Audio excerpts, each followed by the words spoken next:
आजमगढ़ जिले के पैकौली गांव के रहने वाले नासा वैज्ञानिक डॉक्टर योगेश्वर नाथ मिश्रा ने एक ऐसे कैमरे का आविष्कार किया है जो रोशनी से भी तेज गति से चलने वाली किसी ऑब्जेक्ट की तस्वीर पल भर में कैद कर सकता है। इसे दुनिया का अब तक का सबसे तेज गति से काम करने वाला कैमरा बताया जा रहा है। आजमगढ़ जिले के रहने वाले डॉक्टर योगेश्वर नाथ मिश्रा ने इस कैमरे को बनाकर अपना ही एक पुराना रिकॉर्ड तोड़ दिया है। उनका बनाया हुआ नया कैमरा वर्तमान तकनीक से 20,000 गुना तेज गति से काम करता है। यह कैमरा फेम्टो सेकेंड लेजर और स्ट्रिक कैमरा का इस्तेमाल करके विकसित किया गया है।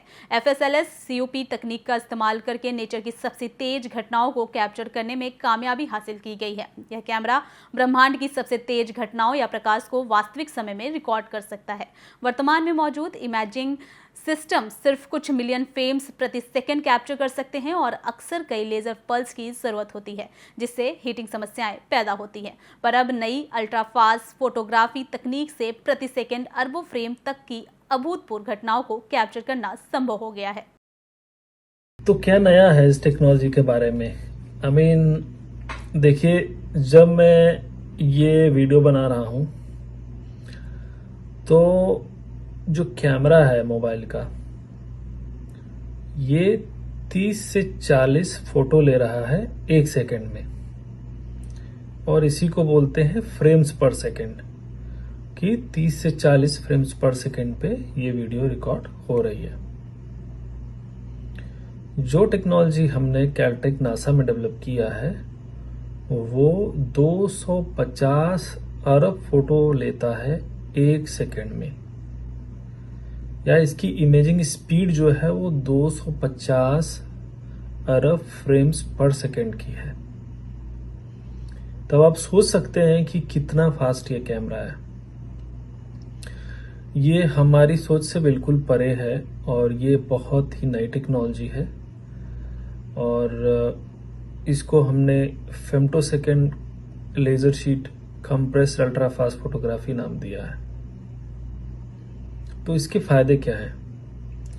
फायदे देखिए क्या है कि जो ब्रह्मांड में बहुत सारी ऐसी चीजें हैं जो कि अभी भी अनसॉल्व्ड हैं।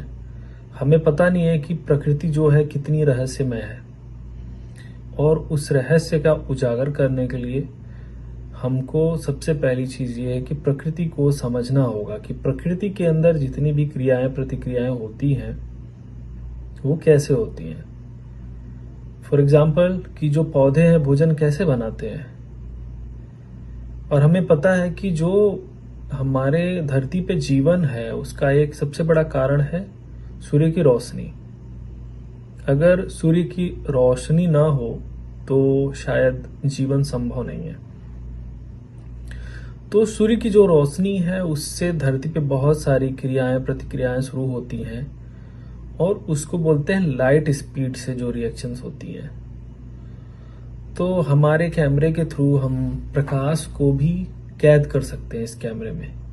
कहते हैं कि ब्रह्मांड में सबसे तेज जो है वो प्रकाश है। प्रकाश से ज्यादा कोई भी तेज नहीं जा सकता। लाइट जो है वो सबसे तेज जाती है,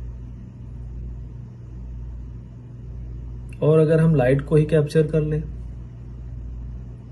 लाइट के द्वारा जितनी रिएक्शन है उसको कैप्चर कर लें, तब क्या होगा?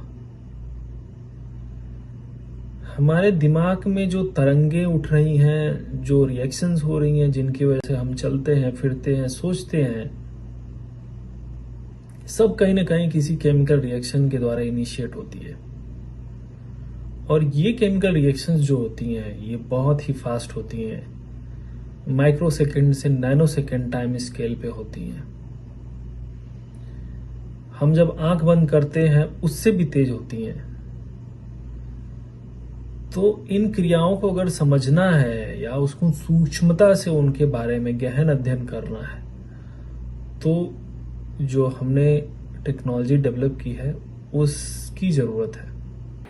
हमारे बेटे बचपन से मेधावी रहे, और हम लोगों की इच्छा यही थी कि आगे बढ़ाएं और ऊंचे से ऊंचे पद पर पहुंचे। अपने मेहनत के बल पर, और कुछ हमारा भी हेल्प था, माता पिता का आशीर्वाद होता है, और आगे बढ़े और आगे बढ़कर वहाँ तक पहुँचे और अच्छा आविष्कार किए। अब उनकी वजह से हम लोगों को अंतिम प्रसन्नता है। और हम जो है हमेशा चाहेंगे हर पिता अपने बेटों को आगे बढ़ावे और उनको आशीर्वाद दे कि वह अधिक से अधिक ऊंचाई पर पहुँचें और अच्छा कर्म करें, विश्व में नाम करें, अपने भारत में नाम करें, अपने जिले का नाम करें और अपने प्रांत का नाम करें। जिस तरह आजमगढ़ को बदनाम किया जाता है, आजमगढ़ को बदनाम करने वाले कुछ लोग हैं। गलत काम करने के बाद बदनामी होती है, लेकिन आगे भी कुछ लोग उसी में से, जैसे राहुल संकृतान का नाम पूरे विश्व में है, इतिहास में है, तो श्याम नारायण पांडे का नाम है, ये भी मनोज अच्छे विद्वान थे। रामधारी दिनकर का नाम है, वो भी आजमगढ़ के रहने वाले थे। तो आजमगढ़ के लोग अच्छे थे, लेकिन कुछ लोग बुरे भी थे, तो बुराई को अच्छाई ढंग से